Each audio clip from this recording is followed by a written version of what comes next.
நேர்களுக்கு வணக்கம். நீங்கள் இணைந்திருப்பது கேளா கேள்விகள். இது கேட்கப்படாத பார்க்கப்படாத பக்கங்களின் கதை. வாரம் இந்த நிகழ்ச்சியானது ஒரு விருந்தினருடன் நகர்ந்து செல்வது வழமை. அந்த வகையிலும் இன்றைய தினம் இந்த நிகழ்ச்சியூடாக விருந்தினராக இணைந்திருக்கின்றார் பொறியியலாளர், தொழில் முயற்சியாளர் மற்றும் கராத்தே ஆசிரியரான ரட்னம் ரோசி ஹரிந்த் அவர்கள். அவரை நிகழ்ச்சிக்குள் உள்ளிருத்துக் கொள்ளலாம். வணக்கம். வணக்கம். அவரை தொடர்ந்து இந்த நிகழ்ச்சியூடாக இணைந்து கொண்டு நல்ல பல கேள்விகளை கேட்பதற்காக சமூக பிரதிநிதிகள் இருவர் இணைந்திருக்கின்றனர். அவர்களையும் நிகழ்ச்சிக்குள் உள்ளிருத்துக் கொண்டு உங்களினுடைய கடந்து வந்த பாதை, அதனூடாக நீங்கள் பெற்ற அனுபவம் என்று சொல்லி அதனூடான உங்களுடைய அறிமுகத்தை இந்த நிகழ்ச்சியினுடைய ஆரம்பத்தில் நாங்கள் எதிர்பார்க்கின்றோம். எனது பெயர் ரட்னம் ரோஷிகரின். நான் எனது ஆரம்ப கால கல்வியை பரியோவன் கல்லூரியில் ஓ லெவல் மட்டும் படிச்சிருக்கிறேன். அதுக்கு பிறகு எனது உயர்தரம் ஏ லெவலில் யாழிந்து கல்லூரி, அங்கே இருந்து பொறியியல் துறைக்கு செலக்ட் ஆகி மொரட்டுவ பல்கலைக்கழகத்தில் எனது பொறியியல் பீடத்தை 2013ஆம் ஆண்டு முடிச்சிருக்கிறேன். அதுக்கு பிறகு ஆஸ்திரேலியாவுக்கு மாஸ்டர் ஆஃப் இன்ஜினியரிங் படிக்க போய் அங்கே மாஸ்டர்ஸை முடிச்சுட்டு பிறகு இலங்கைக்கு நீர்ப்பாசன திணைக்களத்தில் 7 வருடங்களுக்கு மேலாக குருநாகல், கொழும்பு போன்ற மாவட்டங்களில் பணியாற்றிட்டு பிறகு பெர்மனண்டாக ஆஸ்திரேலியா மூவ் பண்ணி இப்போ மெல்பர்னில் ஆஸ்திரேலியா கவர்மெண்ட்டுக்கு பொறியியலாளராக பணியாற்றி கொண்டு வரேன். இது பொறியியல் சம்பந்தப்பட்ட பாதை. மற்றது கராட்டி ரிலேட்டடாக நான் இலங்கையின் 6வது பிளாக் பெல்ட் டான் ஹோல்டர். அதே நேரம் 1000 மாணவர்களுக்கு மேலே இலங்கை ஃபுல்லாக ப்ரொடியூஸ் பண்ணியிருக்கிறேன். அதே மாதிரி 2026ஆம் ஆண்டு கூட யாழ் மாவட்ட கோல்டு மெடலிஸ்ட். 2026ஆம் ஆண்டு ஆஸ்திரேலியா தேசிய அணிக்காக கராத்தையில் இணைஞ்சிருக்கிறேன். இது கராட்டே பாதையில் போய்கொண்டிருக்கு. அதை தாண்டி தொழில் முயற்சி சார்பாக இங்கே ஹோட்டல் பிஸ்னஸ் மற்றும் ரியல் எஸ்டேட் பிஸ்னஸ் போன்றவற்றை பரவலாக மேனேஜ் பண்ணி கொண்டு வரேன். சரி, அப்படி இருக்கும் பொழுது உங்களுக்கு இந்த 1000 தற்காப்பு கலைகள் இருக்குன்னே சொல்லலாம். அதில் உங்களுக்கு கராத்தே மீது நாட்டம் வர்றதுக்கு என்ன காரணம்? அதற்கு உங்களுக்கு முன்னுதாரணமாக இருந்தவர் யார் அப்படின்னு சொல்லலாம். அனைவரும் மாதிரி தான் சின்னலிருந்தே ப்ரூஸ்லி படங்களை பார்க்க ஒரு ஆசை ஒன்று வரும். இதர மாதிரி ஒரு ஃபைட்டராக வரணும் அப்படி இப்படின்னு ஒரு சின்ன வயசில் இருந்தது. தற்பாதுகாப்புகளை பழைய நான் ஒரு ஃபைட்டராக இருக்கலாம் என்ற ஒரு ஆசை ஒன்று இருந்தது. அப்புறம் இந்த கலையை நாங்கள் பழக வலிக்கிறதான் அது இந்த இன்டர்னல் ஃபேக்ட் ஒன்று. அது எவ்வளோ ஒரு அழகான ஒரு கலை என்றும் அதால் எங்களுக்கு கிடைக்கிற பெனிஃபிட்ஸ்களும் கிடைக்க உணரக்கூடியதாக இருந்தது. இப்போ தற்பாதுகாப்பு கலையை நாங்கள் பழையக்கில் எங்களுக்கு அளவுக்கு மிஞ்சின ஒரு செல்ஃப் கான்ஃபிடென்ஸ் வரும். மற்றது நாங்கள் ஒரு சரியான பாதையில் எங்களை பயணித்து கொண்டு போவோம். மற்றது ஃபிசிக்கல் ஃபிட்னஸ் இருக்கும். எப்போவுமே நீங்கள் கூடுதலாக மார்ஷல் ஆர்ட்ஸ் பழகிறாக்களை பார்த்தீங்கன்னா இந்த பரவல் ஏஜ் குரூப்லேருந்து கொஞ்சம் ஒரு யங்காகவும் அவை கண்ட ஒரு தனி பர்சனாலிட்டியும் இருக்கும். அப்போ இந்த மார்ஷல் ஆர்ட்ஸ் பழக இது ஒரு அடிபடுற விஷயம் இல்லை. இது அது 0.1. அதையும் தாண்டி இன்டர்னலாக மனிதர்களை ஒரு சரியான பாதையில் கொண்டு வரதுக்குரிய ஒரு டூலாக இருக்கிறபடியே நான் அதை காலத்திலிருந்து இன்றைக்கு வரும் தொடர்ச்சியாகவே அதை செஞ்சு கொண்டு வரேன். ஒரு மனிதன் இந்த தற்காப்பு கலைகளை கற்கின்றான் என்னும் பொழுது அவனுக்கு சமூகத்தில் இருக்கக்கூடிய ஒரு பிம்பம், இவன் கரடு முரடானவன், இவன்கிட்ட கொஞ்சம் நாங்க தள்ளி இருக்க வேணும்ன்ற அது ஒரு பிம்பம் அது உண்மையோ பொய்யோ தெரியல. ஆனா சமூகத்துல அது உருவாக்கப்பட்டு விடுகிறது. இந்த விடயத்துக்கு நீங்கள் ஒரு கராத்தே ஆசிரியராக என்ன விளக்கத்தை கொடுக்க போறீங்க? அது பழைய காலங்களில் இந்த கராட்டி வளர்கிறாக்கள் கொஞ்சம் ரிஜிட்டானாக்கள், கொஞ்சம் ரஃப் அண்ட் டஃப்பானாக்கள் என்ற ஒரு மைண்ட் செட் இருந்து வந்தது. இப்போ கராட்டி எல்லா இடமும் பரவி குழந்தை பிள்ளையிலிருந்து பெண்கள்லேருந்து எல்லாருமே தற்பாதுகாப்புகளை பழகி கொண்டு வருகிறோம். அதன் மூலமாக அவர்களுக்கு பர்சனாலிட்டி டெவலப்மெண்ட்ஸில் இருந்து சமூகத்தில் தங்களை ஒரு ஆக்களை அடையாளப்படுத்துறதுல இருந்து அவைக்கு கணக்கு பெனிஃபிட்ஸ் கிடைக்குது. நிகழ்காலத்தில் இப்போ மார்ஷல் ஆர்ட்ஸ் பழகிறாக்களை அந்த முந்தி யோசிக்கிற மாதிரி யோசனைகள் குறைவாகவே இருக்குது. ஃபார் எக்ஸாம்பிள் பார்த்தீங்கன்னா முந்தி சொல்லுவாங்க மார்ஷல் ஆர்ட்ஸ் பழகிறண்டா காலில் உடைப்பாங்க, பொய்மு குடைக்கிறன்ற மாதிரிலாம் சில வதந்திகள் இருக்குது. ரியலில் அப்படி இல்லை. கராட்டியை அது ஒரு ஸ்போர்ட்ஸ், விளையாட்டு ரீதியாக எப்படி ஒரு கிரிக்கெட் இருக்கோ அப்படி ஒரு ஃபுட்பால் இருக்கோ அதே மாதிரி கராட்டியும் அதே மாதிரி ஒரு விளையாட்டுத்துறை தான். எல்லா பாடசாலைகள்லையும் இப்போ இருந்து கொண்டிருக்கு. மாகாண மட்டம், தேசிய மட்டம் வரை இல்லைன்னா இந்த போட்டிகள் நிகழ்காலத்தில் நடந்து கொண்டு வருது. இன்றைய நாளில் நீங்கள் இந்த நிகழ்ச்சிக்கு வந்திருக்கிறீர்கள். உங்கள் பற்றி நாங்கள் தேடுகின்ற போது பல விடயங்களை அறிந்து கொள்ளக்கூடியதாக இருக்கின்றது. நீங்கள் ஒரு துறை மாத்திரமல்ல, பல்வேறு துறைகளில் பயணித்துக் கொண்டிருக்கிறீங்க. ஒரு துறையில் பயணிப்பதை இன்றைய காலத்தில் கடினமான ஒரு விடயமாக இருக்கின்றது. நேரம் போதாது போன்ற பல்வேறு காரணங்களை சொல்லிக் கொண்டிருக்கிறார்கள். இவ்வாறு இருக்கையிலே 3 துறைகளிலும் நீங்கள் சாதித்துக் கொண்டிருக்கிறீர்கள். இதனை எவ்வாறு சமாளிக்கின்றீர்கள்? உங்களுடைய இந்த ஒவ்வொரு வேலைகளுக்கு இடையில் வருகின்ற சவால்களை எவ்வாறு சமாளித்து இந்த ஒரு நிலையில் வந்திருக்கிறீர்கள்? ஒரு ஒன்றுக்கு மேற்பட்ட துறைகளை ஹேண்டில் பண்ணுறதுக்கு பாடசாலை காலத்திலேயே எனக்கு அதுக்குரிய ஒரு அத்திவாரம் போடப்பட்டதுதான் என்னோட தனிப்பட்ட ஒரு உணர்வு. ஏனென்றால் நான் சின்னலேருந்தே ஸ்போர்ட்ஸில் சரியான விருப்பம். நான் கிரிக்கெட், ஃபுட்பால், பாஸ்கெட்பால் 3 அண்டர் 19 மட்டும் நான் படித்த பாடசாலைகளில் விளையாடி இருக்கிறேன். பரியோவன் கல்லூரியில் ஓப்பன் பேட்ஸ்மேன், அதே மாதிரி ஜப்னா டைம் ஓப்பன் பேட்ஸ்மேன். அப்போ A-level மட்டுமே நான் கிரவுண்டில் ஸ்பெண்ட் பண்ணுற டைம் தான் கூட. அப்போ எல்லாருமே சொல்லிங்கன்னா இவன் விளையாடி கொண்டு தெரியலான்னு இவன் இப்படியே கிரவுண்டோட போவான், இவன் படிக்க போகிறதில்ல ஒன்று. அப்போ எனக்கு ஒரு நம்பிக்கை ஒன்று வந்தது. இல்லை, ஏன் இந்த சமூகம் இப்படி சொல்லுது, ஸ்போர்ட்ஸ்லேயும் ஷைன் பண்ணணும், அதே நேரம் ஒரு கணிதத்துறை எடுத்து பொறியியல் படத்துக்கும் போகணும்ன்றது அது எனக்கு ஒரு இலட்சியமாக இருந்தது. அப்போ அந்த A-level காலப்பகுதியில் படிக்கிற டைம் படிக்கிறது, விளையாடுற டைம் விளையாடுறேன்னு ஒரு நேர முகாமைத்துவத்தை சரியாக நான் பிரித்து வச்சுக்கொண்டேன். நான் கிரவுண்ட்ஸில் நின்று அது விளையாட்டு சம்பந்தமான சிந்தனைகளாக இருக்கும், அதே நேரம் வகுப்பறையில் இருந்து அது கல்வி சார்ந்த சிந்தனைகளாக இருக்கும். அதே நேரம் நாங்கள் எந்த விஷயத்தை ப்ரையோரிட்டைஸ் பண்ணுறோமோ அதுக்குரிய நேர முகாமைத்துவம் எங்களுக்கு எல்லா விஷயங்களையும் சேர்த்து மேனேஜ் பண்ணுறதுக்கு ஈஸியாக இருந்தது. நேர முகாமைத்துவம் என்பது எல்லோருமே பழகிக்கொள்ள வேண்டிய ஒரு விடயம் என்பதை உங்களுடைய வாழ்க்கையினூடாக அறிந்து கொள்ளக்கூடியதாக இருக்கின்றது. அது மாத்திரமல்லாமல் இங்கும், அதாவது இலங்கையிலும் நீங்கள் வேலை செய்திருக்கிறீர்கள். அதே போல ஆஸ்திரேலியா போயும் உங்களுடைய கடமைகளை தொடர்ந்து கொண்டிருக்கிறீர்கள். இந்த எங்களுடைய நாட்டிற்கும் அந்த நாட்டிற்கும் இடையில் இந்த தொழில் சம்பந்தமான வித்தியாசம் எவ்வாறு இருக்கின்றது? நீங்கள் ஒரு வித்தியாசமான முறைகளில் தான் அங்கு தொழில் முறைகள் இருந்து கொண்டிருக்கும். அது எவ்வாறாக இருக்கின்றது? இலங்கையை பொறுத்த வரைக்கும், ஆஸ்திரேலியா பொறுத்த வரைக்கும் பொறியியல் துறையை நாங்கள் எடுத்துக்கொண்டோம்னா வித்தியாசம் என்ற விஷயங்களை நாங்கள் பார்க்கல ரெண்டு இடத்துலையும் வளர்ந்த நாடுகளில் தொழில்நுட்பங்கள் கூடவா இருக்கு. இங்கே நாங்கள் ஒரு விஷயத்தை நாங்கள் 2 நாள் செய்கிற விஷயத்தை நாங்கள் ஆஸ்திரேலியாவில் ஒரு 2 மணி நேரத்தில் செய்யக்கூடியதாக இருக்குது. அது லேபர் கோஸ்ட்டுகள் இங்கே கூடவா இருக்கும். அதே மாதிரி அங்கே குயிக்காக நாங்கள் ஒரு அவுட்கம்மை எடுக்கக்கூடிய இருக்கும். இங்கே ஒரு வீடு கட்டுறதுக்குரிய ஒரு டைம் நாங்கள் எடுத்தோம்னா அதே மாதிரியான வீடை அங்கே மிக விரைவாக கட்டக்கூடியதாக இருக்குது. அதுக்குரிய ரீசன் டெக்னாலஜி வளர்ந்துருக்கு. அதே நேரம் ஒவ்வொரு துறையும் காலத்தோட சரியான ஒரு வளர்ச்சியை அடைஞ்சிருக்கு. எங்களோட நாட்டில் போர் சூழலாலையும் எக்கனாமிக் ரிலேட்டடான ரீசனாலையும் நாங்கள் தொழில்நுட்ப ரீதியாக பெரிய ஒரு அபிவிருத்தியை வந்தடையலை. அதனால் ஒரு தொழில்நுட்ப ரீதியான ஒரு அபிவிருத்தி இருக்குது. அதே மாதிரி ஒர்க் என்வாயன்மெண்ட் சார்ந்தும் கணக்க டிஃப்ரென்ஸ் இருக்குது. அங்கே வேலை செய்கிறாங்க வேலை டைமில் உயிரை கொடுத்து வேலை செய்வாங்க. ஒரு 10 ஹவர் வேலைன்னா அந்த 10 ஹவரும் வேலை தான், அதை தாண்டி ஒன்றுமே செய்ய மாட்டாங்க. ஃபுல்லாக ஒர்க்கிங் ஹவர்ஸுக்கு தான் நாங்கள் பேமெண்ட் ஒர்க் ஹவர்ஸ். நாங்கள் சும்மா நிற்கிற டைமுக்கு பேமெண்ட் இருக்குது. நாங்கள் ஃபிசிக்கலாக ஒரு சைட்டோ அங்கே நின்று ஒர்க் பண்ணுற ஹவர்ஸுக்கு தான் அங்கே பேமெண்ட். இப்போ எங்களோட நாட்டில் இருக்கிற பிரச்சனை என்னென்னா, இப்போ ஒர்க் ப்ரொடக்டிவிட்டி குறைவாக இருக்கும். ஒரு 8 ஹவர் ஒரு ஆஃபீஸுக்கு போய் வாரினோம்னா அவன்ல ஒர்க் பண்ணுற ஹவர்ஸ் கூட்டி கழிச்சு பார்த்தா ஒரு 3 ஹவரான இருக்கும். ஏன்னா போனோடனே ஒரு டீ டைம் வரும், கொஞ்ச நேரத்தில் ஒரு லஞ்ச் டைம், பெரிய பிரேக் வரும். சில பேர் வெளியில் பிள்ளைகளை ஏற்றி இருக்கிறேன், அதை வேண்ட கடமை தான் செய்யத்தான் வேணும். ஆனால் ஒர்க் சார்ந்த ஒரு இறுக்கம் அங்கே கூடவே இருக்கும். அப்போ அதுகள் அந்த வித்தியாசம் இப்போ இருக்கு. பல்முகத்துறை சார்ந்து உங்களை அடையாளப்படுத்தி கொண்டு வருகின்ற நீங்கள் இன்றைக்கு எங்களுடைய யாழ்ப்பாணத்தை பொறுத்த வரைக்கும் ஒரு ஆஸ்திரேலியாவில் இருக்கிற ஒரு நபர் ஒரு தொழிலை இன்றைக்கு யாழ்ப்பாணத்திலே செய்கின்ற பொழுது நிறைய போட்டிகள் இருக்கும். இது ஒரு போட்டி உலகம். அப்படி இருக்கக்குள்ள நிறைய துரோகங்கள், எதிரிகள், இவ்வாறான சந்தர்ப்பங்களில் எவ்வாறு அந்த சவால்களை நீங்கள் முகம் கொடுக்கிறீர்கள்? அது வடமாநிலத்தில் மட்டுமில்லை, உலகத்தில் எந்த பகுதியிலையும் எந்த ஒரு தொழிலும் எடுத்து நாங்கள் செஞ்சு கொண்டு போய்க்க அது சார்ந்த சவால்கள், அது சார்ந்த போட்டிகள் கொமனத்தான் இருக்கும். எனக்கு வடமானம் சார்ந்து வர சவால்களை ஹேண்டில் பண்ணுறதுக்கு ஈஸியாக இருந்தது. ஏனென்னா நான் ஆஸ்திரேலியாவில் இருந்துட்டு இங்கே தொழில்களை செய்யலை. நான் இங்கேயே தொழில்களை செஞ்சுட்டு தான் பிறகு ஆஸ்திரேலியா போனபடியால் எனக்கு விஷயங்களை மேனேஜ் பண்ணுறதுக்கு ஈஸியாக இருக்குது. இருந்த பொழுதிலும் எந்த தொழில் சார்ந்த சவால்கள் எந்த தொழிலையும் அதுகளை ஹேண்டில் பண்ணுறதுக்குரிய விஷயங்கள் வந்து நாங்கள் தெளிவாக இருக்கணும்.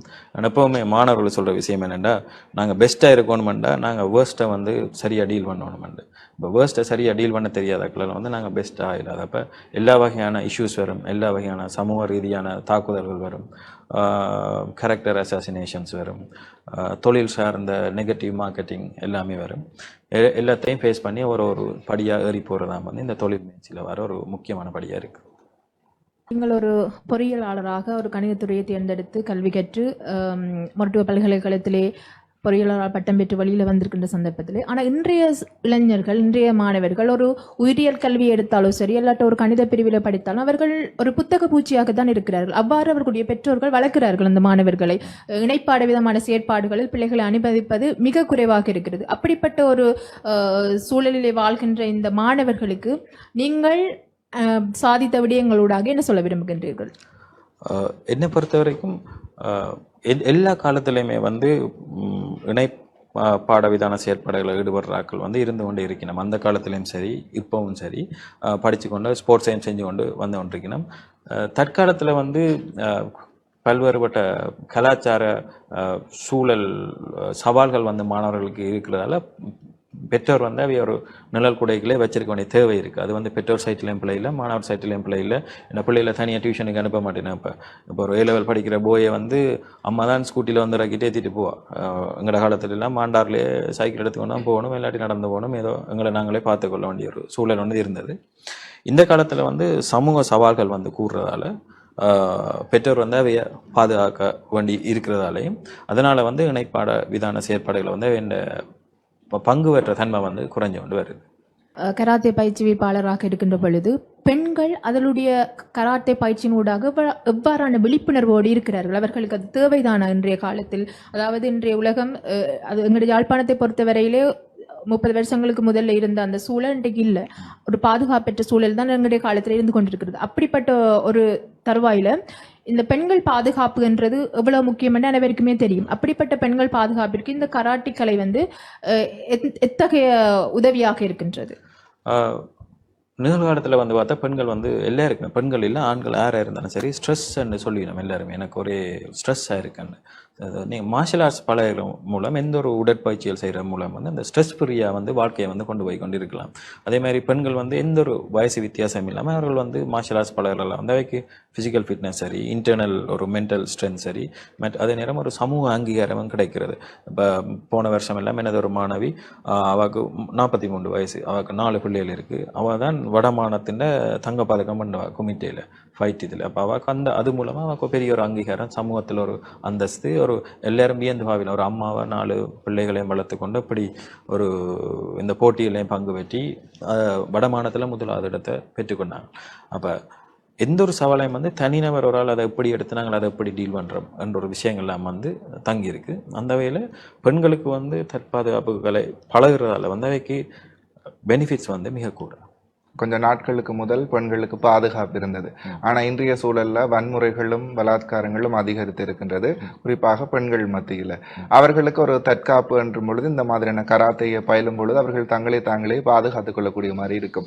ஆனால் அந்த பெண்களுக்கு இன்றும் கூட ஒரு அடக்குமுறையாக அவர்களை இந்த மாதிரியான துறைகளுக்கு விடுவதற்கு பெற்றோர்கள் தயக்கம் காட்டுகிறார்கள். குறிப்பாக கராத்தையாக இருக்கட்டும் சரி, விளையாட்டுத் துறையாக இருக்கட்டும் சரி, இந்த மாதிரியான விடயங்களில் அவர்களை கலந்து கொள்ள வைப்பதற்கு பெற்றோர்களே தயக்கம் காட்டுகிறார்கள்.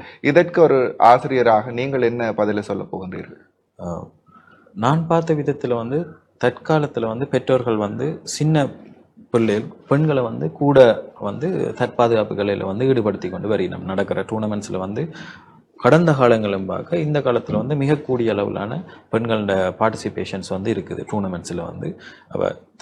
தற்காலத்தில் வந்து பேரண்ட்ஸ் வந்து மிகவும் ஒரு விழிப்புணர்வு பெற்று பெண்களுக்கு இந்த விஷயம் தேவை, இது வந்து அவை ஒரு டிசிப்ளின் ட்ரக்கிலையும் வச்சிருக்கு. மற்றது அவைக்கு ஒரு ஒரு ஸ்போர்ட்டிங் ஆக்டிவிட்டியாகவும் இருக்கும்.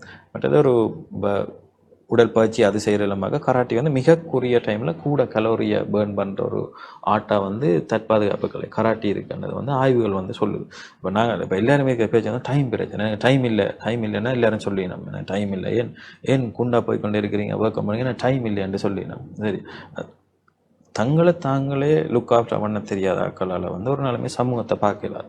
எப்போவுமே ஃபர்ஸ்ட் எங்களை வந்து நாங்கள் சரியாக வந்து லுக் ஆஃப்டர் பண்ணிக்கணும். ஆண்களாக இருந்தாலும் சரி, பெண்களாக இருந்தாலும் சரி. அந்த வகையில் இப்போ வந்து பெற்றோர் வந்து மிக கூடிய ஒரு பங்களிப்பை வந்து பெண்களுக்கு வந்து கொடுத்து கொண்டு வரையினோம் நான் பார்த்த விதத்தில். அப்படி இருந்தாலும் இன்னும் ஒரு சாரார் அதை தடுக்கினம் தானே. அவைக்கு நீங்கள் ஒரு அட்வைஸோ அல்லது பண்ணால் ஒரு விடயம் சொல்ல போகின்றீர்கள் என்ன விடயம்? கூடுதலாக நகர்ப்புறங்களில் அபிவிருத்தி அடைஞ்சு கொண்டு வந்தாலும் கிராமப்புறங்களில் வந்து இப்போ நீங்கள் பொம்பளை பிள்ளை உனக்கு என்னத்துக்கு கராட்டி, நீ பேசாமல் படித்து போட்டு உனக்குரிய வேலையில் வந்து ட்ரெக்கில் போய் கொண்டு தேவையில்லாத வேலைகளுக்கு ஒன்றும் போக தேவையில்லை அப்படின்னு கிராமப்புறங்களில் வந்து அந்த பழைய அடக்குமுறைகளும் பழைய பெண்களுக்கு எதிரான வன்முறைகளும் பெண் சமூகத்துக்கு முன்னால் ஒரு ஃபேஸ் பண்ணினா பயப்படினோம். இப்போ சோஷியல் மீடியா நீ ஒரு மெடல் இதுகளுக்கு போகிற இதில் மெடல் பண்ணி இப்போ ஃபேஸ்புக்கில் எல்லாம் படங்கள் வரும், அதில் வந்து 1008 பிரச்சனை இதுகளுக்கு போகாத என்று கூட அந்த கிராமங்கள்லேருந்து வார பிள்ளைகளுக்கு வார அடக்குமுறைகள் வந்து கூட. ஏன்னா அவைக்கு ஒரு நிகழ்கால பிரச்சனைகளை ஒரு ஹேண்டில் பண்ணுறதுக்குரிய பயம் ஒன்று வந்து இருக்குது. ஸோ இப்போ ஒரு டவுனில் இருக்கிற ஒரு கேர்ள் வந்து ஒரு சோஷியல் மீடியாவோ ஒரு தொழில்நுட்பம் சார்ந்த ஒரு பிரச்சனை வரைக்கும் அதை சிம்பிளாக ஹேண்டில் பண்ணிட்டு போனோம். இதே நாங்கள் ஒரு கிராமப்புறங்கள்லேருந்து வர ஒரு பெண் வந்து அதே பிரச்சனையை ஃபேஸ் பண்ணிக்க வந்து அவையால் அது ஹேண்டில் பண்ணிடலாமல் போகும். ஒரு சூசைட் மட்டுமே அவை இந்த லைஃப்பை கொண்டு வரக்கூடிய ஒரு கடுமையான முடிவுகளுக்கு வரக்கூடிய காலப்பகுதிகள் எல்லாம் இருக்கிறபடியால் கிராம பக்கங்களில் ஸ்டில் வந்து அவை ஒரு தெளிவில்லாத காலப்பகுதி இருக்குது. ஆனால் நிகழ்காலத்தில் எல்லா இடமுமே எனக்கு தெரிஞ்ச வகையில் தற்பாதுகாப்புகளை வளர்ந்து கொண்டே வருது, கிராமப்புறங்களையும் சரி நகர்ப்புறங்களையும் சரி நிகழ்காலத்தில். சரி, கண்டிப்பாக நீங்கள் இந்த ஒரு சிறு வயதிலேயே ஒரு தொழில் முயற்சியாளராக வந்திருக்கிறது பாராட்டத்தக்க விஷயம். அப்படி நீங்கள் வருவதற்கு கண்டிப்பாக இந்த மாதிரியான கலைகள் உங்களுக்கு பின்னூட்டலாக இருந்திருக்கும் என்றதில் எந்தவித மாற்று கருத்தும் இல்லை.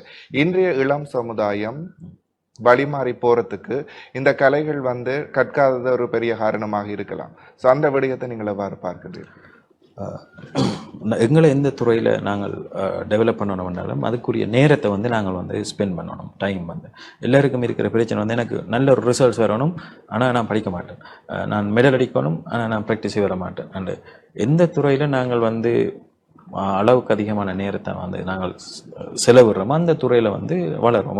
ஒரு பர்சனல் லைஃப்லேயும் அப்படி தான். இப்போ நாங்கள் குடும்பத்தோட அளவுக்கு மீறின நேரம் செலவழிக்க குடும்ப வாழ்க்கை வந்து சந்தோஷமாக நிம்மதியாகவும் இருக்கும். நண்பர்களோடையும் அதே மாதிரி தான். எந்த ஃப்ரெண்டோட நீங்கள் கூட டைம் ஸ்பெண்ட் பண்ணீங்களோ அவரோட ட்ராக் வந்து உங்களோட ஒரு கூட டைமாக இருக்கும். அதே மாதிரி தான் இந்த காலத்துலேயும் வந்து எந்த துறையாக இருந்தாலும் நாங்கள் நேரத்தை வந்து அதில் வடிவாக ஸ்பெண்ட் பண்ணினோம்னா அந்த துறையில் வளர்ச்சி காணலாம். நிச்சயமாக நீங்கள் சொல்லுகின்ற போது வந்து எங்களுடைய இந்த கலைகள் சார்ந்த விடயமாக இருக்கட்டும் அல்லது வாழ்க்கை பாதையில் வந்து வெற்றி தோல்விகள் சகயமான ஒரு விடயமாக இருக்கின்றது. குறிப்பாக பார்த்தோம் அப்படின்னு சொன்னால் எங்களுடைய இந்த கலைகளில் வந்து வெற்றி தோல்விகளை சகித்துக் கொள்ளுகின்ற ஒரு பண்பு எங்களுக்கு இயல்பாகவே வளரக்கூடிய மாதிரி இருக்கின்றது. அவ்வாறு இருக்கையிலே உங்களுடைய வாழ்க்கை பாதையில் எவ்வளவோ வெற்றிகளை கண்டிருப்பீர்கள், அதே போல தோல்விகளையும் நீங்கள் சந்தித்திருப்பீர்கள். இவ்வாறு இருக்கையில் உங்களுடைய வாழ்க்கை பாதையில் மறக்க முடியாத ஒரு விடயம் அப்படின்னு சொன்னால் உங்களால் இதை சொல்லிக்கொள்ள முடியும்? மறக்க முடியாத தோல்வி வந்து பார்த்தா ஏ லெவலில் வந்து எல்லா ஸ்போர்ட்ஸும் செஞ்சு பொறியியல் துறைக்கு போகணும் என்று நான் ஒர்க் பண்ணி கொண்டிருந்தேன். ஒர்க் பண்ணி கொண்டிருக்க எனக்கு வந்து ஃபர்ஸ்ட் சைடில் வந்து எந்த ஒரு பல்கலைக்கழகமே கிடைக்கல. ஃபர்ஸ்ட் சைடில் வந்து எந்த ஒரு பல்கலைக்கழகமே கிடைக்கல. ஒரு மிக குறைஞ்ச ஒரு ரிசல்ட்ஸ் தான் வந்தது கணிதத்துறையில். அப்போ அந்த புள்ளியில் வந்து ஒரு வாழ்க்கையில் ஒரு மிகவும் கடுமையாக ஒரு இடிஞ்ச காலப்பாது. இதுலேருந்து எப்படி ரிக்கவர் ஆகிறன்னு தெரியாது. ஏன்டா எங்களோட குடும்பத்தில் ஒருத்தருமே கணிதத்துறை சார்ந்தாக்கள் இல்லை, பொறியியல் துறை சார்ந்தாக்கள். எங்களோட குடும்பத்தில் இல்லை, எங்களோட பரம்பரையிலே ஒருத்தரும் இல்லை பொறியியல் துறை சார்ந்த. அப்போ எப்படி ஒரு வழிநடத்தலை பெற்றுக்கொள்கிறது, எப்படி இதுலேருந்து வழியில் வாரன்னு தெரியாமல் இருந்த காலப்பகுதியில் இந்த நண்பன் ஒருத்தர் இருந்தார், அவர் இப்போ வைத்தியராக இருக்கிறார்.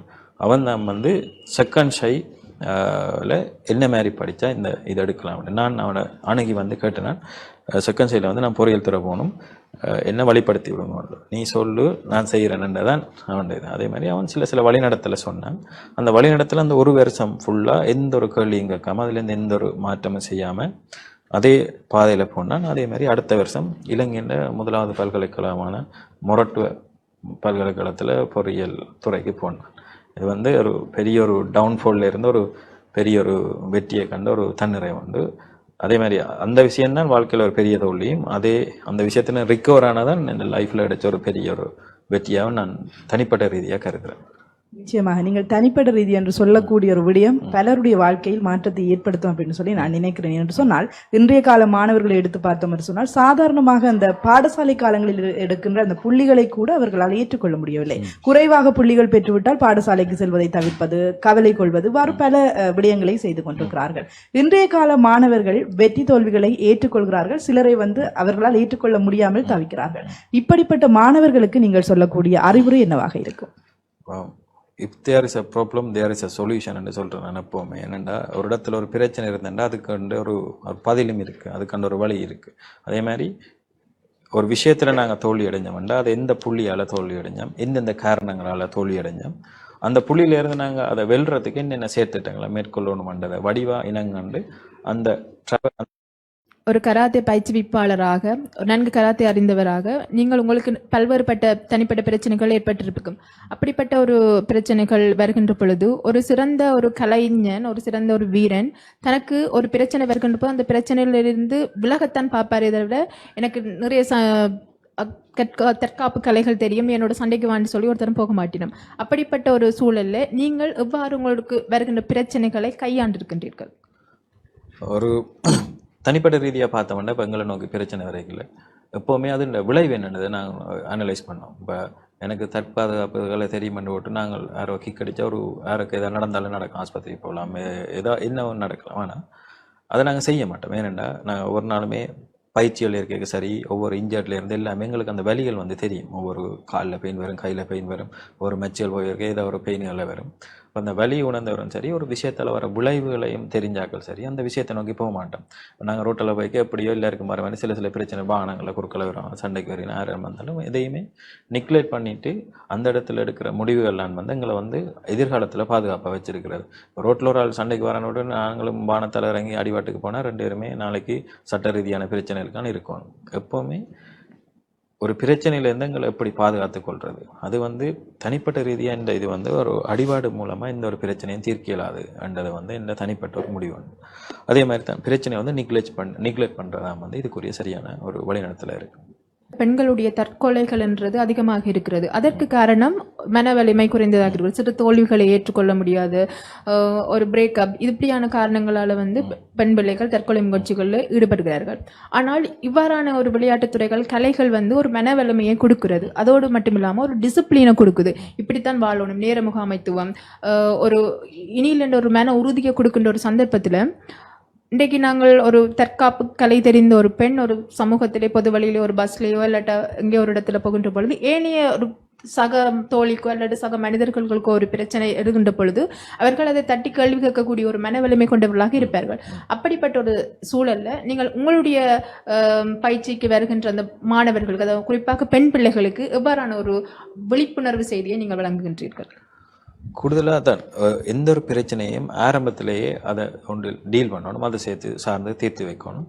இப்போ அவர்கள் இப்போ எல்லாத்தையுமே தாண்டி விலத்தி போகணுமன்றதும் இல்லை. அந்த நிகழ்வுக்கு ஏற்ற மாதிரி அந்த இடத்துல அதுக்குரிய முடிவுகள் எடுத்து அதை எப்படி ஹேண்டில் பண்ணணுமோ அதுக்குரிய விஷயங்களை சட்ட ரீதியான ஒரு பாதிப்புகள் இல்லாமல் அதுகளை ஹேண்டில் பண்ணி கொள்ளணும்ன்றது விஷயங்களை தான் மாணவர்களுக்கு ஜென்ரலாக சொல்லி கொண்டு வரணும். ஒரு சட்ட ரீதியான ஒரு பாதிப்புகளுக்கு போயிடக்கூடாது. சில விஷயங்களை உணர்ச்சி வசப்பட்டு செய்யல, அதுக்கு பிறகு வர விளைவுகளை ஃபேஸ் பண்ணுறதுக்கு கெப்பாசிட்டி இல்லாட்டி அந்த விஷயத்துக்கு போகக்கூடாது. இப்போ நிகழ்காலத்தில் நடக்கிறக்கான விஷயங்களை பார்த்தீங்கன்னா தெரியும், எல்லாருமே ஏதோ ஒரு உணர்வுல சரி, ஏதோ ஒரு சரி சில விஷயங்களை செய்கிறது. அதுக்கு பிறகு வர விஷயங்களை ஃபேஸ் பண்ணுறது மிகவும் ஒரு கஷ்டமான காலப்பகுதியாக அது எங்களை ஒரு மிகவும் ஒரு இறுக்கமான காலப்பகுதியில் வச்சிருக்கிறத நீங்கள் காணக்கூடியதாக இருக்கும். அதே நேரம் சட்ட ரீதியாக எங்களை பாதுகாப்பாக வச்சுக்கொண்டு இந்த ஒரு விஷயங்களையும் நாங்கள் மூவ் பண்ணணும்ன்றது தான் என்ற அட்வைஸாக இருக்குது. இன்னும் ஒரு கல்யாணம் இருக்கின்றது. ஒரு பொறியியலராக ஆளாக ஆகியாயிட்டு ஒரு தொழில் முனைவராக வந்தாச்சு. அடுத்தது ஒரு கராத்தே பயிற்றுவிப்பாளராக பல நிறுவனங்களை நடத்தி வருகிறீர்கள். அடுத்த கட்ட உங்களுடைய நடவடிக்கை எதுவாக இருக்கும்? உங்களுடைய அந்த தூர நோக்கு எதுவாக இருக்கின்றது? தூர நோக்கு எதுன்னு பார்த்தா நான் எந்த துறையில் கராட்டியாக இருக்கலாம், பொறியியல் துறையாக இருக்கலாம். இப்போ 2ஆம் படியில் நிற்கிறேன்னா 3ஆம் படிக்கு போகணுமென்றது தான் என் இலக்காக இருக்குது. எனக்கு இப்போ 30ஆம் படி எப்படி இருக்கணுமென்ற கனவுகள் இப்போதைக்கு இல்லை. இப்போ நான் எப்போவுமே எனக்கு ஈஸியாக இருக்கிற விஷயம் இந்த நிலையிலேருந்து அடுத்த ஸ்டெப்புக்கு அப்படி போகிறேன். அதுக்குரிய முயற்சியில் நான் என்ன எடுக்கணுமென்று அதில் போகிறேன். அப்புறம் அதிலிருந்து 1 ஸ்டெப் அட் அ டைம் அந்த மாதிரி தான் 7 மணி மூவ் பண்ணி கொண்டு வரேன். இப்போ இந்த நிலையில் இப்போ இந்த வருஷம் டிஸ்ட்ரிக்ட் கோல்டு மெடல் அடிச்சிருந்தேன்டா ப்ரொவின்ஷியலில் ஏதாவது ஒரு மெடல் அடித்து நேஷனல் போகணும்ன்றது என் இலக்கு.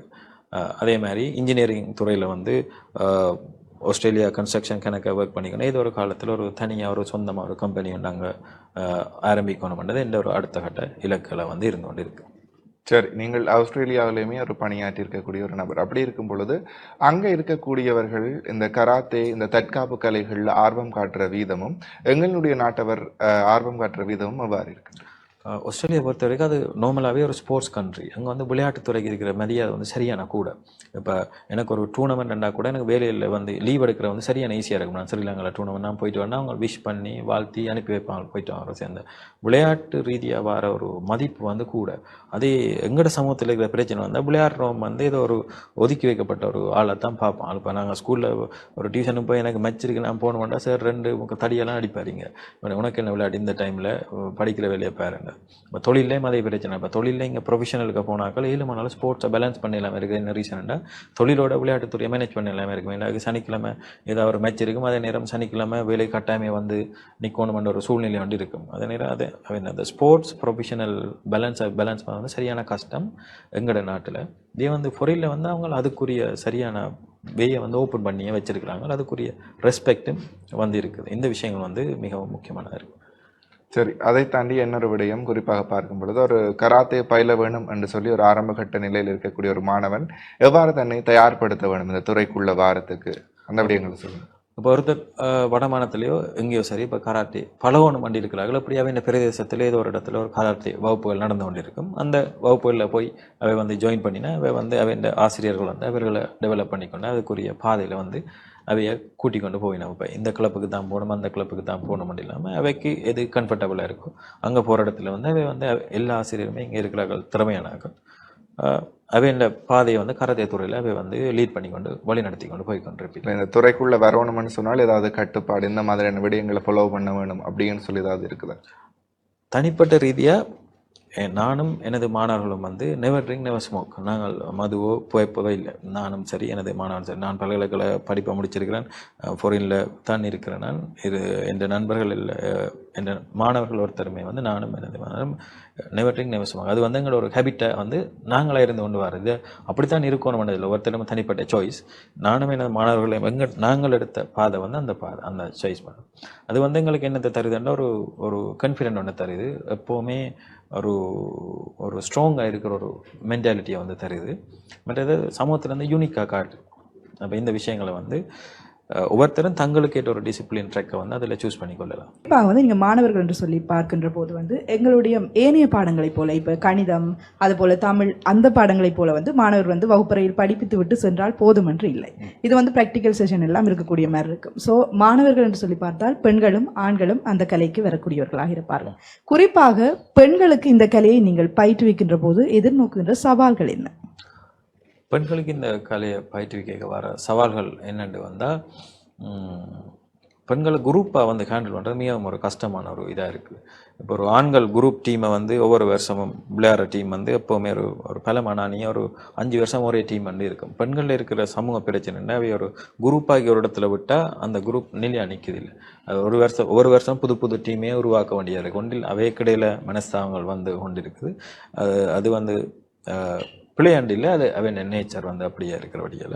மற்றது வந்து இந்த வருஷம் ஒரு குரூப்பை உருவாக்கினா அடுத்த வருஷம் புது டீமை தான் கிரியேட் பண்ண வேண்டியது இருக்குது. மற்றது வந்து அது அவையிலையும் பிள்ளையில் அவன் சில பேர் திருமணமான பிறகு இதுகளை வந்து நிப்பாட்டினம் இந்த குடும்பம் சார்ந்த அவைக்கு நேரம் ஸ்பெண்ட் பண்ணுறதால. அதே மாதிரி சில பேர் கணவர் வந்து பல்கலைக்கழகங்கள் போய்க்கில் வந்து அதை தொடராமல் அந்த இடத்துல நிப்பாட்டிடுறது. இப்போ இங்கேருந்து இப்போ மொரட்டோக்கு போயினா அங்கேயும் தொடர்ந்து கராட்டியை பயிலாமல் நிப்பாட்டினா கல்வி சார்ந்து சரி குடும்பங்கள் சார்ந்து சரி அவைக்குரிய அந்த நிலைகள் மாறைகளை வந்து ஒரு தொடர்ச்சியான ரன்னில் இருக்கிற வீதம் வந்து மிக குறைவாக இருக்குது பெண்களில். நிச்சயமாக நீங்கள் வந்து பல துறைகளில் பயணித்துக் கொண்டிருக்கின்ற போது தனி ஒரு மனிதராக வந்து பயணிப்பது என்பது மிக ஒரு கடினமான ஒரு விடயமாகத்தான் இருக்கும். பல சவால்கள் இருக்கும், பல துருவங்கள் இருக்கும். அதை தாண்டி எத்தனையோ முயற்சிகள், நாங்கள் எவ்வளவு முயற்சிகள் செய்தாலும் தோல்வியடையக்கூடிய நிலைகள் இருக்கும். இவ்வாறு இருக்கையில் உங்களுக்கு எப்பொழுதுமே வந்து ஆதரவாக இருப்பவர்கள், சப்போர்ட் பண்ணி மோட்டிவேட் பண்ணி கொண்டிருக்கிற அந்த நபர் யார்? எப்போவுமே சப்போர்ட் பண்ணி கொண்டிருக்கிற நபர், எல்லா விஷயத்துக்கும் சேர்த்து சப்போர்ட் பண்ணுறேன்டா நான் தான்.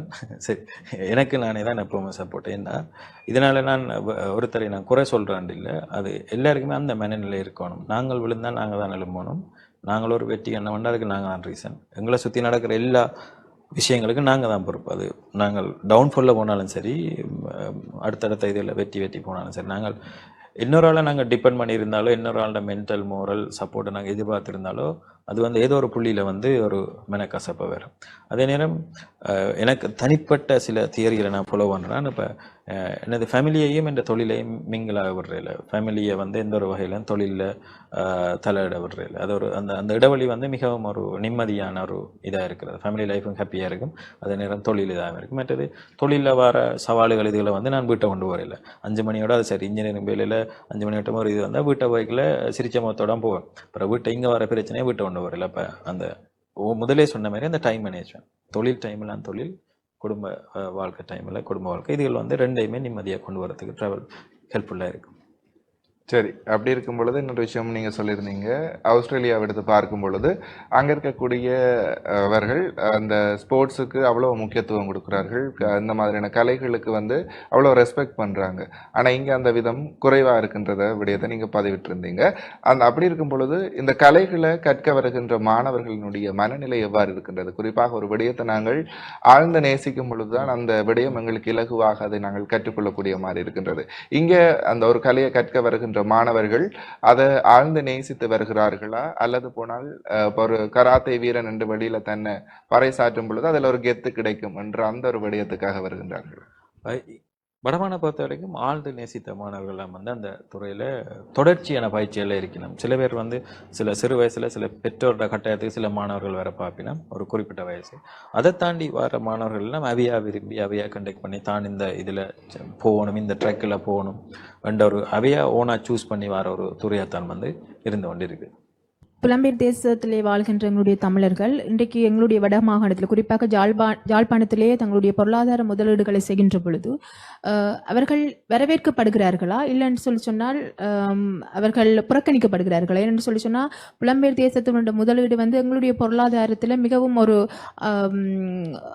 அதிகபட்ச நன்மையை கொடுக்கின்றது. எங்களோட பொருளாதார வளர்ச்சிக்கு மிகவும் ஒரு மேம்படுகின்ற ஒரு தன்மை இன்றைக்கு முதலீடு செய்கின்ற பொழுது இருக்கின்றது. அவ்வாறான சந்தர்ப்பத்திலே எத்தகையான ஒரு முதலீட்டு தொழில் வந்து இந்த பிரதேசத்திற்கு பொருத்தமாக இருக்கும் என்று நீங்கள் நினைக்கின்றீர்கள்? முதலாவது வந்து புலம்பெயர் தேசத்தில் இருக்கிறார்கள் இல்லை வடமானத்தில் முதலிடுறதுல வர சிக்கல் வந்து லாங் டிஸ்டன்ஸ் மேனேஜர் வந்து சரியான கஷ்டமாக இருக்குது தொழில். அவை காசு போட்டு நம்ம அந்த தொழிலை வந்து ரன் பண்ணுறதுக்கு வந்து அவையால் சரியாக இல்லாமல் இருக்கிறது. ஏன்னா அதுக்குரிய நம்பிக்கையான நாட்கள் இருக்கிறது, அதுக்குரிய சரியான டெக்னிக்கல் நாலேஜ். அதே மாதிரி நீங்கள் கேட்ட மாதிரி எந்த தொழிலில் வந்து புலம்பெயராக இங்கே இன்வெஸ்ட் பண்ணுறதுக்கு ஈஸியாக இருக்கக்கூடிய தொழில்னு பார்த்தா சுற்றுலாத்துறை தான் மிகவும் அதிக அளவான ஒரு லாபத்தை தரக்கூடிய ஒரு துறையாக தற்காலத்தில் வந்து இருக்குது.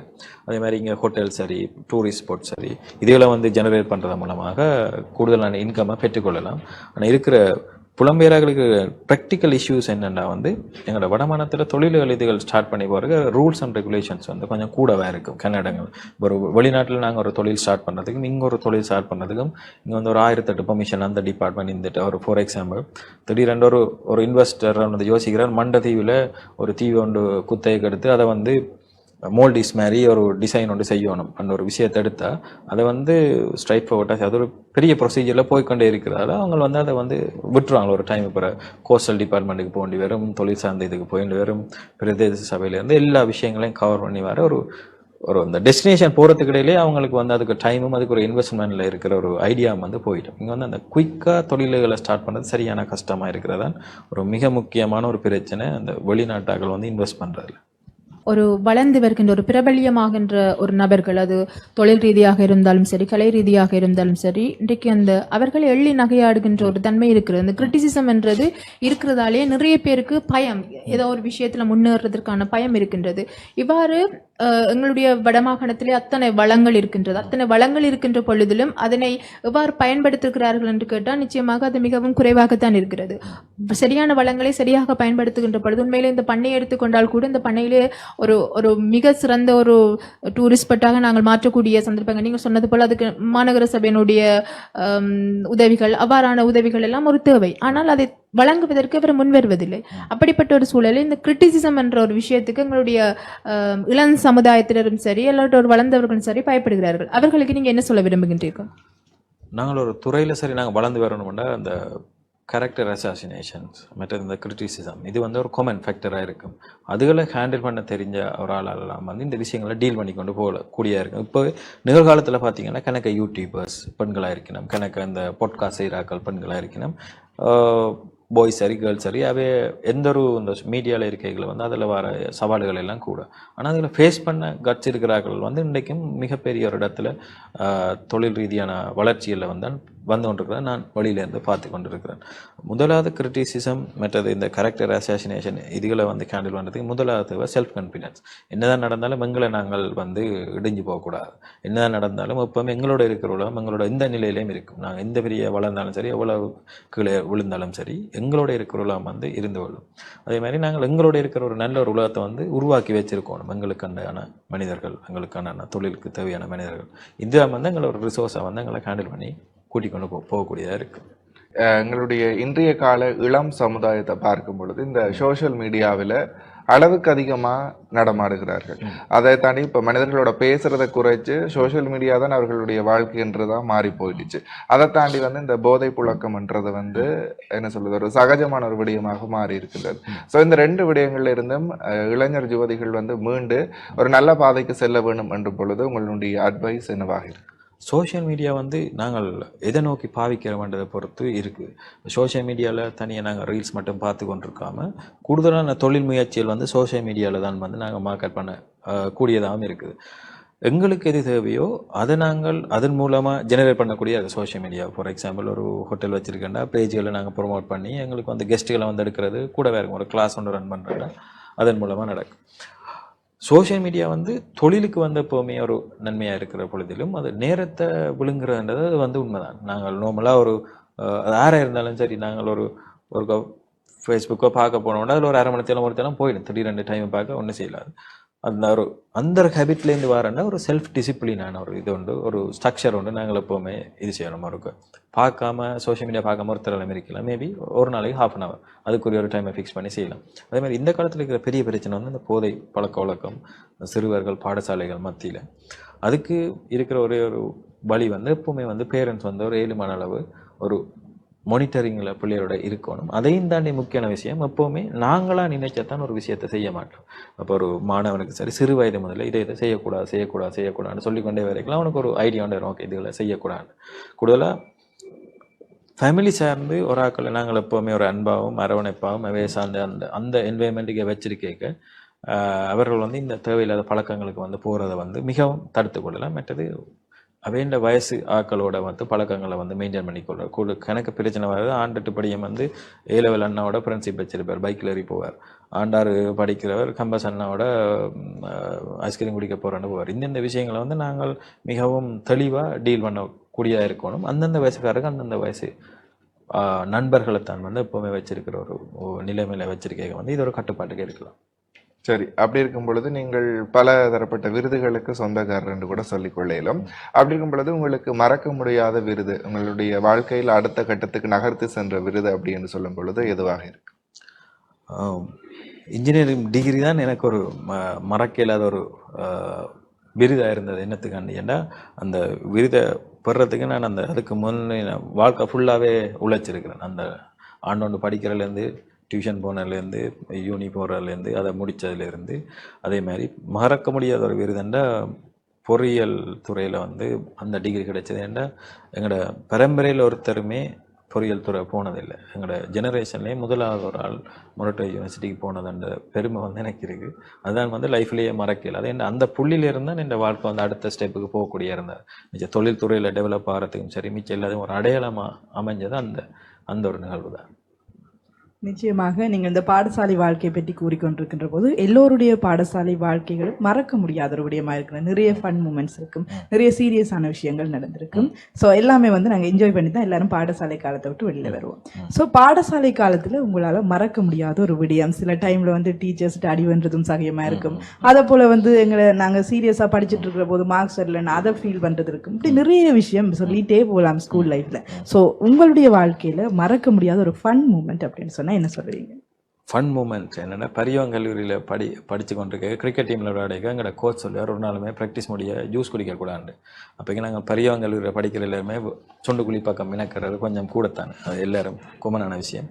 அப்போ அங்கே வந்து ஒரு பால்சாலை ஒன்று இருக்கும். அப்போ நாங்கள் ஒவ்வொரு நாளும் கிரிக்கெட் ப்ராக்டிஸ் முடிய வந்து சுண்டுக்குழி பக்கத்தில் இருக்கிற பால்சாலையில் போய் நானும் எனது நண்பர்களும் அந்த பால் குடிச்சிட்டு அதில் போய்க்க ஒரு நாள் வந்து கோச் வந்து அதுக்குள்ளே இருந்துட்டார். நாங்கள் பால் இருக்குல்ல, அடுத்த நாள் வந்து எல்லாரையும் ஒரு 10 ரவுண்ட் கிரவுண்டை சுற்றி ஓட விட்டு அவர் ஃபிசிக்கலாக அந்த பனிஷ்மெண்ட் வந்து இன்றைக்கு மட்டும் ஞாபகம் இருக்குது எல்லாருக்கும்.